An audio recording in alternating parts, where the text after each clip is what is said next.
అధినేత జగన్మోహన్ రెడ్డి ఈ రోజు 11:30 నాంపల్లి హైకోర్టుకు చేరుకోనున్నారు. ఆయన ఉదయం 9 గంటలకు తాడేపల్లి నివాసం నుంచి విజయవాడ చేరుకున్నారు. ఇక అక్కడి నుంచి ప్రత్యేక విమానంలో హైదరాబాద్ చేరుకుంటారు. బేగంపేట ఎయిర్పోర్ట్ నుంచి నాంపల్లికి డైరెక్ట్ గా వెళ్లనున్నారు. ఇక అనంతరంలో అక్కడ విజయమ్మను కూడా కలవనున్నారు. ఇక అనంతరం 3:40 సాయంత్రం తిరిగి బెంగళూరు వెళ్లనున్నారు. మొత్తానికైతే జగన్ షెడ్యూల్ ని విడుదల చేశారు.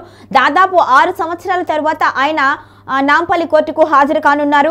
ఇటీవల కోర్టు అనుమతితో యూరప్ వెళ్లారు జగన్. ఆ పర్యటన తర్వాత హాజరు కావాలి అని కోర్టు ఆదేశించడంతో మినహాయింపు కావాలి అని పిటిషన్ వేశారు. కానీ దానిపై సిబిఐ అభ్యంతరం తెలపడంతో కోర్టుకు తప్పనిసరిగా హాజరు కావాల్సిన పరిస్థితి వచ్చింది. అక్రమాస్తుల కేసులో వ్యక్తిగత హాజరు నుంచి మినహాయింపు ఇవ్వాలి అని జగన్ దాఖలు చేసిన పిటిషన్పై సిబిఐ అభ్యంతరం వ్యక్తం చేసింది. జగన్ తప్పనిసరిగా హాజరు కావాల్సిందే అని సిబిఐ వాదించింది.